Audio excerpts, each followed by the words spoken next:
कविता को कैंसर हो गया तो आशीष के घर वाले कहने लगे, इसे तलाक दे दो वरना सब कुछ इसके इलाज पर लग जाएगा और हम रोड पर आ जाएंगे। लेकिन आशीष ने कविता का इलाज करवाना शुरू कर दिया और धीरे धीरे उसकी सारी जमा पूंजी खर्च हो गई। तो उसने अपने माता पिता से कहा कि मेरे हिस्से की संपत्ति मुझे दे दो ताकि मैं कविता का इलाज करवा सकूं।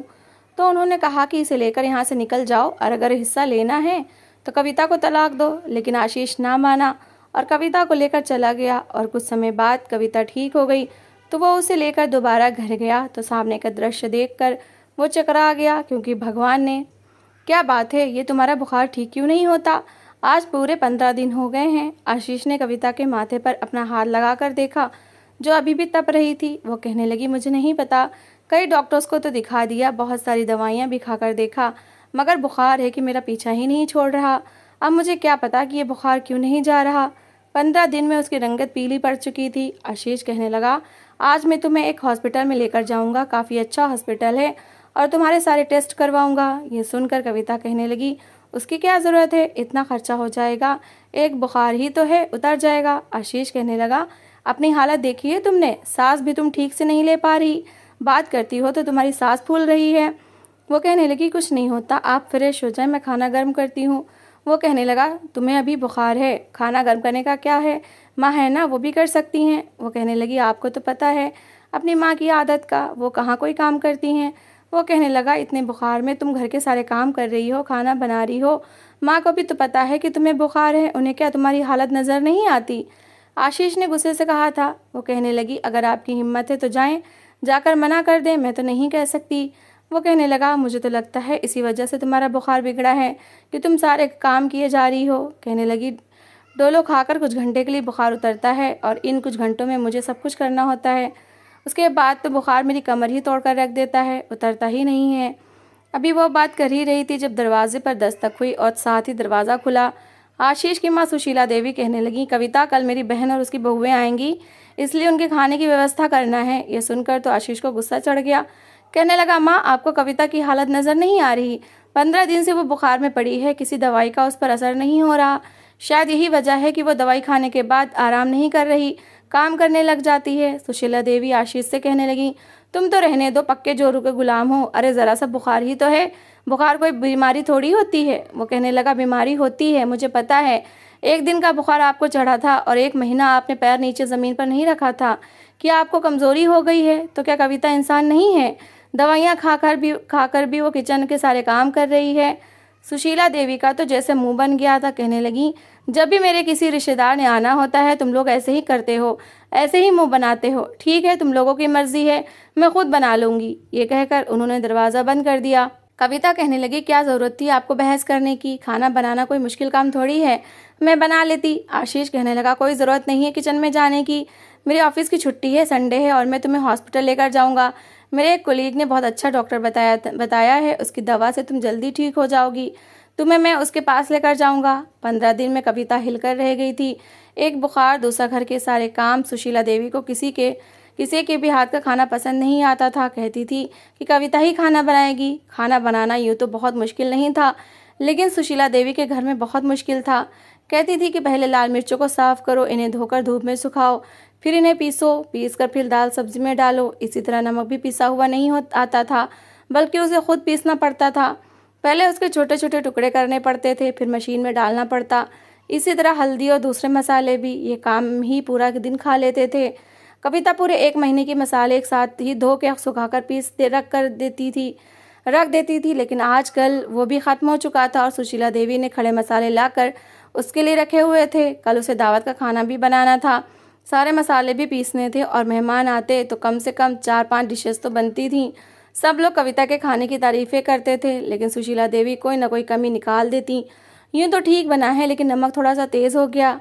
वैसे तो सब्ज़ी अच्छी बनी है, लेकिन मिर्च बहुत तेज़ है, मुझसे तो खाई नहीं जा रही। ऐसी बातों की कविता आदी हो चुकी थी। शादी को 2 साल गुजर गए थे। अगर वो इस घर में खुश थी तो कारण आशीष का प्यार था। वो उसका बहुत ख्याल रखता था। शादी को अभी साल भी नहीं गुजरा था कि सुशीला देवी को पोता पोती का ख्याल आने लगा कि घर में रौनक नहीं है। लेकिन जब देखा कि खुद से अभी तक दोनों ने कोई खुशखबरी नहीं सुनाई, तो सुशीला देवी उसे एक सस्ती सी लेडी डॉक्टर के पास ले गई, जिसने उल्टी सीधी दवाइयाँ भी दी थीं और ट्रीटमेंट भी शुरू कर दिया, लेकिन बच्चा फिर भी नहीं हुआ था। साल नहीं गुजरा था कि बच्चा न होने के ताने भी कविता को सुनने को मिलने लगे।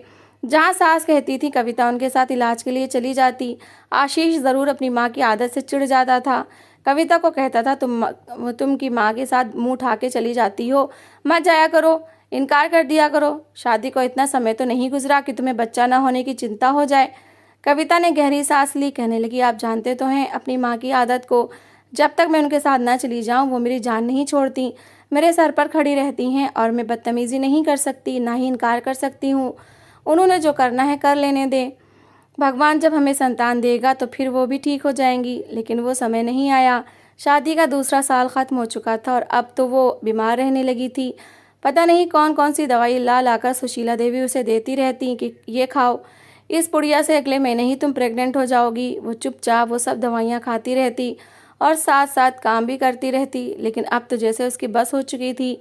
थोड़ा सा काम करती थी तो सांस फूलने लगती थी, बुखार तेज़ होने लगता था, थकन का एहसास होने लगता था। अगले दिन डॉक्टर के पास जाने ही लगी थी कि जब सुशीला देवी ने हाय हाय मचानी शुरू कर दी। कहने लगी कि मेरे सर में और पैरों में बहुत दर्द है, लेकिन मेरी पीड़ा का एहसास तो तुम लोगों को है ही नहीं। आशीष कहने लगा क्या हुआ है आपको? कहने लगी पूरी रात मैं सो नहीं पाई, इतना तेज़ मेरे पैरों में दर्द है।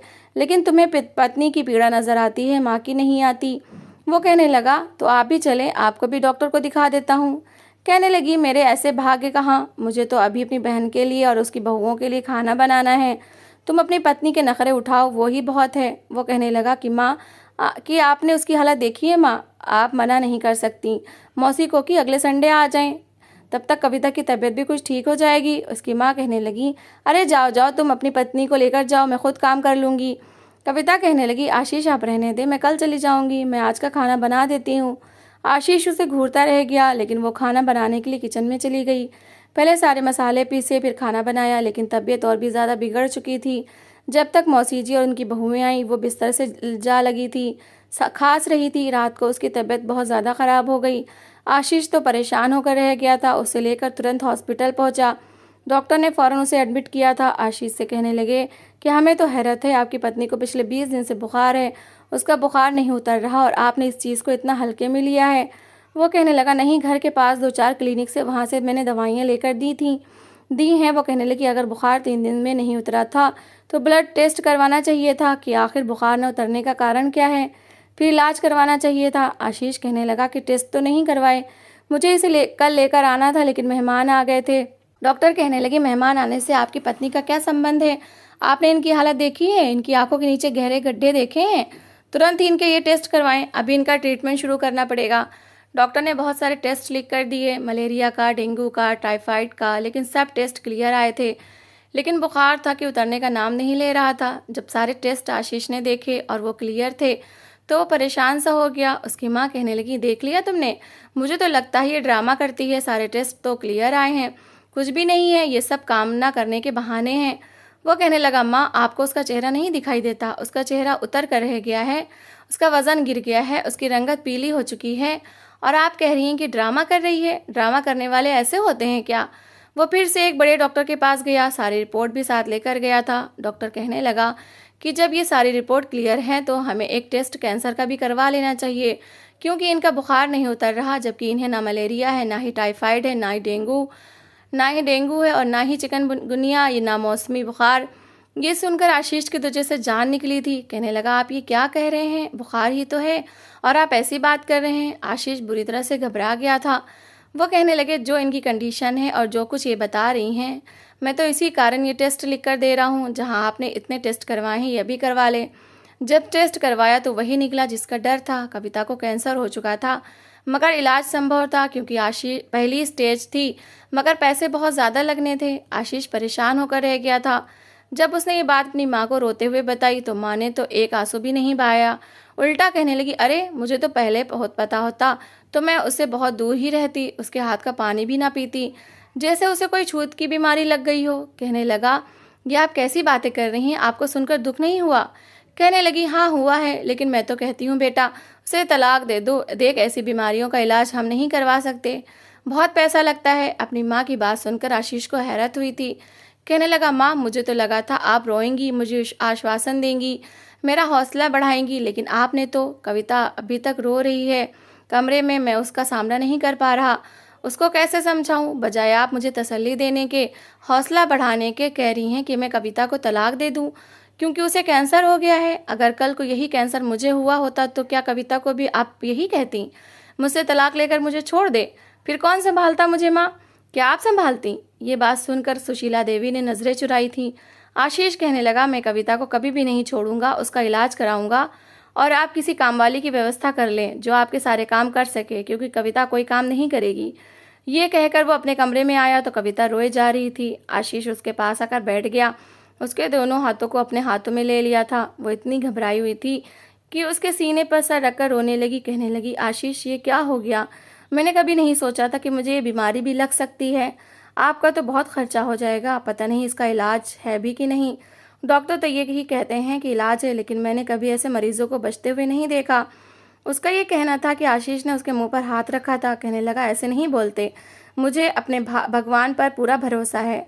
वो जानता है कि तुम मेरे लिए क्या हो। मैं तुम्हारे बगैर नहीं रह सकता, इसलिए वो मुझसे ऐसी परीक्षा कभी नहीं लेगा जो मैं ना दे सकूं। मैं तुम्हारा इलाज करवाऊंगा और अच्छे बड़े हॉस्पिटल में जाके करवाऊंगा और तुम बिल्कुल स्वस्थ हो जाओगी। लेकिन कविता को ये उम्मीद नहीं थी। आशीष अगले ही दिन कविता को एक बहुत बड़े कैंसर हॉस्पिटल लेकर गया। उसके सारे टेस्ट करवाए तो पता चला कि अभी बीमारी ज़्यादा नहीं बढ़ी है, लेकिन इलाज बहुत महंगा था। उसकी मेडिसिन बहुत महंगी थी। जो इंजेक्शन उसे हर सप्ताह लगना था वो कई हज़ार का था। काफ़ी सेविंग आशीष ने कर रखी थी। चाहता था कि घर की ऊपरी मंजिल भी बनवा ले, लेकिन अब कविता अधिक महत्वपूर्ण थी। उसने कविता का इलाज शुरू करवा दिया, लेकिन 2 महीने में ही उसकी सारी जमा पूंजी लग चुकी थी। उसे और पैसों की ज़रूरत थी। दूसरा, उसकी माँ सुशीला देवी कविता का ज़रा भी एहसास नहीं करती थी। यहाँ तक कि जब आशीष ऑफिस से वापस आता तो अपने हाथों से कविता के लिए खाना बनाता था, उसको अपने हाथों से खिलाता भी था और वो रोने लगती थी। कहती थी कि मैंने आपको बड़ी मुश्किल में डाल दिया है। वो कहने लगा, कोई बात नहीं, पति पत्नी एक दूसरे का साथ निभाने के लिए तो होते हैं। लेकिन जब वो ऑफिस में होता तो सुशीला देवी कविता को ताने देती रहती। कहती, मेरे बेटे को तुम खा जाओगी, पता नहीं कहाँ से ये बीमारी लगवा कर आ गई हो। मुझे तो लगता है कि शादी से पहले ही तुम्हें ये बीमारी थी। जब से आई हो तब से तुम्हें बुखार रहता है। डॉक्टर ने बताया था कि कविता ने जो संतान की खातिर उल्टे सीधे इलाज करवाए हैं और कई तरह की उल्टी सीधी जो दवाइयाँ खाई हैं, ये उसी का रिएक्शन हुआ है। गलती उसकी सास की थी और पीड़ा वो सहन कर रही थी। बजाय उसका ख्याल रखने के वो उसे ताने देती थी। कहती थी कि मेरे बेटे की सारी जमा पूंजी लग चुकी है, बेचारा थका हारा ऑफिस से आता है। ये नहीं कि पत्नी उसे खाना बनाकर उसके सामने रखे, उल्टा तुमने इस पर बोझ डाल रखा है। पहले वो ऑफिस से आएगा फिर तुम्हारे लिए कुछ खाने को बनाए। इससे तो अच्छा था कि तुम मर जाती। ये बातें सुन सुनकर कविता और ज़्यादा डिप्रेशन का शिकार होने लगी थी। अपनी ज़िंदगी से मायूस होने लगी थी, क्योंकि सुशीला देवी कहती थी कि तुम ठीक होने वाली नहीं हो। तुम जितना मर्जी मेरे बेटे का पैसा लगवा लो, तुमने मरना ही है। इस बीमारी का इलाज सिर्फ मौत है। एक बार तो कविता अपनी सास की बातें सुन सुनकर तंग आ चुकी थी। जैसे ही आशीष ऑफिस से वापस आया, उसके लिए सूप बनाकर लाया। जैसे डॉक्टर ने बताया था, तो कविता ने सूप उठाकर ज़मीन पर पटक दिया। आशीष को गुस्सा तो बहुत आया, लेकिन सहन कर गया। कहने लगा, कविता ये क्या हरकत है? कहने लगी, मैं नहीं बच सकती और ये बात आप भी जानते हैं, फिर क्यों अपना पैसा मुझ पर बर्बाद कर रहे हैं? भगवान के लिए डॉक्टर से कहें मुझे जहर का इंजेक्शन लगा दे। मैं मर जाऊंगी तो सारे खर्चे भी खत्म हो जाएंगे, आपके पैसे बच जाएंगे। मुझ पर पैसा बर्बाद मत करें, मैं नहीं बचूंगी। ये कहकर वो फूट फूट कर रोने लगी। आशीष उसके पास आ गया। कहने लगा, ये कैसी बातें कर रही हो?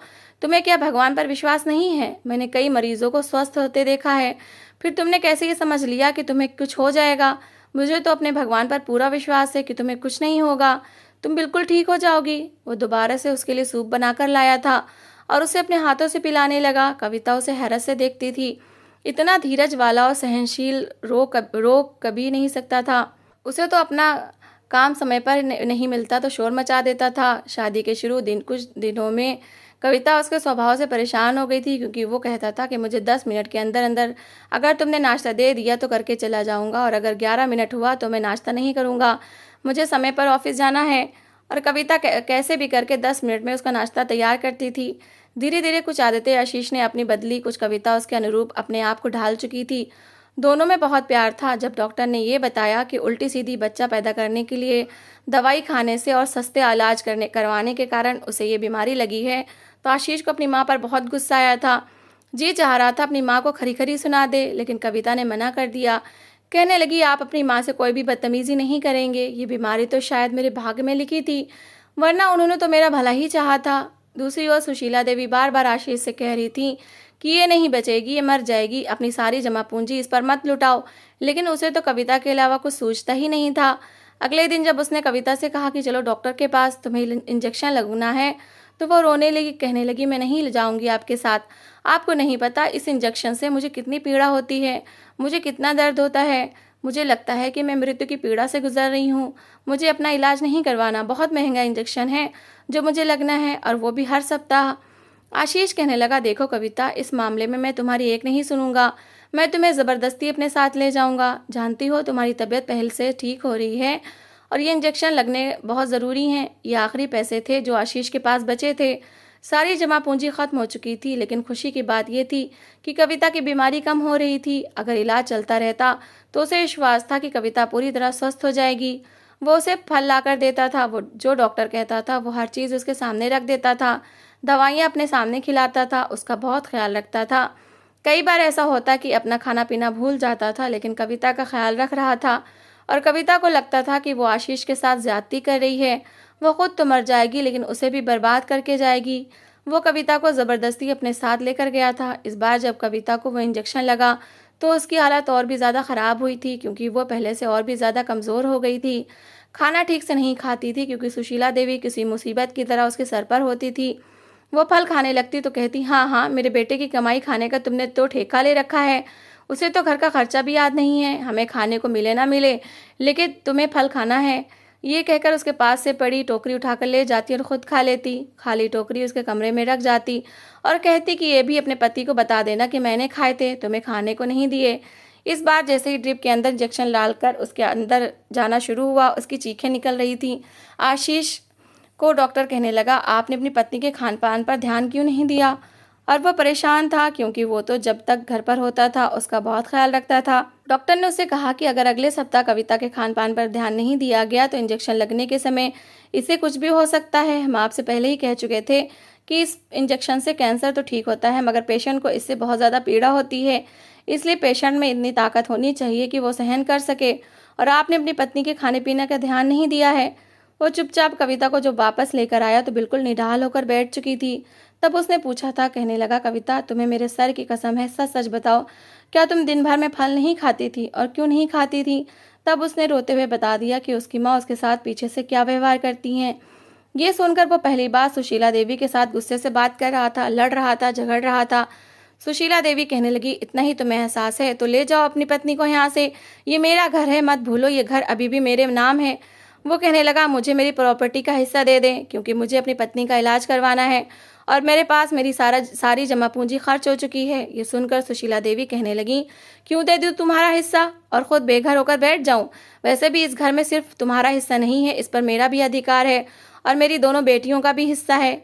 आशीष की दो बहनें थीं और दोनों विदेश में शादी करके विदा होकर जा चुकी थीं। उनके पति बहुत अच्छा कमाते थे, किसी चीज़ की कोई कमी नहीं थी, और वो पहले ही कह चुकी थी कि हमें घर से कुछ नहीं चाहिए, हमारी तरफ से ये हिस्सा आशीष का है। लेकिन माँ ने तो ऐसा रूप दिखाया था जो आशीष सोच भी नहीं सकता था। सुशीला देवी कहने लगी, अगर तुम चाहते हो कि मैं तुम्हें तुम्हारा हिस्सा दे दूं, तो तुम कविता को तलाक दे दो। मैं तुम्हारी दूसरी शादी करवाऊंगी एक स्वस्थ लड़की से, जो इस घर का भी ख्याल रखेगी और मेरा भी। ये हमारे किसी काम की नहीं, उल्टा हम पर बोझ बन गई है। आशीष कहने लगा, मुझे मेरा हिस्सा चाहिए, मैं अपनी पत्नी का इलाज ज़रूर करवाऊंगा और मैं दोनों बड़ी बहनों से बात कर लूँगा। वो पहले ही कह चुकी थी कि ये घर मेरा है और उन्हें कोई हिस्सा नहीं चाहिए। वो अपने अपने घरों में खुशहाल हैं और अपनी मर्जी और खुशी से अपना हिस्सा मुझे दे रही हैं। सुशीला देवी कहने लगी कि मैं खुद उनसे बात कर लूँगी, मैं अपनी बेटियों का हिस्सा अपने पास रखूँगी, तुम्हें नहीं दूंगी कि तुम अपनी बीमार पत्नी पर लुटाते रहो। वो कहने लगा, माँ आप समझती क्यों नहीं हैं, कविता का इलाज बहुत ज़रूरी है, सिर्फ 1-2 महीने का और ट्रीटमेंट और बचा है, उसकी बीमारी को पूरी तरह से ख़त्म कर देगा, वो बिल्कुल ठीक हो जाएगी और अब तो उसका बुखार भी ख़त्म होने लगा है। भगवान के लिए तुम इस समय मुझे पैसे की ज़रूरत है। वो कहने लगी, मैं तुम्हें एक पाई भी नहीं दूंगी, अगर ये ठीक हो भी गई तब भी तुम्हें बच्चा पैदा करके नहीं देगी, क्योंकि इसमें इतनी ताकत है ही नहीं, और क्या पता इसे ये बीमारी दोबारा से हो जाए। मैं क्यों पैसा लगाऊं इस पर? तुम्हें कंगले होने का शौक है, मुझे नहीं है। अगर तुम्हें ज़्यादा ही है तो तुम इस घर से निकल सकते हो, जहाँ मर्जी जा सकते हो। मेरी बेटियाँ मुझे महीने का खर्चा भेज देंगी। आशीष को बहुत गुस्सा आया। उसने किराए का घर लिया और वो कविता को लेकर चला गया। उसने अपने बॉस से एडवांस पैसे ले लिए थे ताकि कविता का इलाज रुक ना जाए। वो उसका बहुत ख्याल रखता था। घर छोटा था मगर आशीष उसे बहुत प्यार करता था। ऑफिस से आते ही कविता के लिए सूप बनाता, उसे फल काट कर देता, अपने हाथों से खाना खिलाता था। इतना प्यार और सही समय पर इलाज पाकर अब कविता कुछ स्वस्थ होने लगी थी। पूरे 2 महीने आशीष ने अकेले उसकी देखभाल की थी। जब 2 महीने बाद कविता का फिर से टेस्ट कराया तो उसकी बीमारी भगवान की कृपा से बिल्कुल ख़त्म हो चुकी थी। 1 महीने में उसकी सेहत भी बहुत अच्छी हो गई थी। वो तो बिल्कुल स्वस्थ हो गई थी। कई बार आशीष ने उसके टेस्ट करवाए थे और उसके टेस्ट बिल्कुल ठीक थे। अब तो उसके अंदर कमज़ोरी भी नहीं थी। उठकर थोड़ा थोड़ा काम भी करने लगी थी, भूख भी लगती थी, बुखार भी उतर चुका था। कुछ ही महीने में वो बिल्कुल पहले जैसी कविता हो चुकी थी। आशीष ने कहा कि अब हम वापस अपने घर जाएंगे। मैं अपनी माँ को दिखाना चाहता हूँ कि कैसे वो कहती थी कि तुम बच नहीं सकती, भगवान ने उसे स्वस्थ कर दिया था। लेकिन जैसे ही वो कविता को अपने घर लेकर गया तो उसके होश उड़कर रह गए थे, क्योंकि उसकी माँ बुखार में पड़ी हुई थी और बहुत कमज़ोर हो चुकी थी। उसकी दोनों बहनें भी विदेश से यहाँ आ चुकी थीं। पता चला कि उसकी माँ को कैंसर हो गया है और वो रो रही थी। कविता को स्वस्थ देखकर हैरान रह गई। तभी आशीष ने उन्हें बताया कि भगवान ने मेरी पत्नी को स्वस्थ कर दिया, उसकी बीमारी को ख़त्म कर दिया। सुशीला देवी फूट फूट कर रो रही थीं कि उसने एक बीमार औरत के साथ बहुत बुरा व्यवहार किया था, तभी शायद भगवान ने उसे ये रोक दिया था। सुशीला देवी को कैंसर आखिरी स्टेज पर था। वो कुछ महीनों की मेहमान थी, लेकिन फिर भी कविता ने उनकी बहुत सेवा की थी, उनका इलाज भी करवाया। अपनी माँ के इलाज के लिए आशीष ने घर भी बेच दिया, कोई कमी नहीं छोड़ी थी। लेकिन 2 महीने बाद उनका देहांत हो गया। दोनों बहनें वापस जा चुकी थीं। अब वो छोटा घर खरीद चुका था। बार बार कविता से बस एक ही बात करता था कि मेरी माँ के व्यवहार को दिल से माफ़ कर देना। कविता तो उन्हें कब का माफ़ कर चुकी थी। कभी कभी हम लोग सामने वाले का दिल दुखाने से पहले ज़रा भी नहीं सोचते हैं कि वो किस दुख से गुजर रहा है। तो दोस्तों, इस कहानी को लेकर आपकी क्या राय है, कमेंट बॉक्स में ज़रूर बताएं। और अगर आपको हमारी आज की कहानी अच्छी लगी हो तो प्लीज़ इसे लाइक ज़रूर करें। अगर आपने अभी तक हमारे चैनल को सब्सक्राइब नहीं किया तो ज़रूर कर लीजिए। तो मिलते हैं ऐसी एक और मोटिवेशनल कहानी के साथ। Thanks for watching.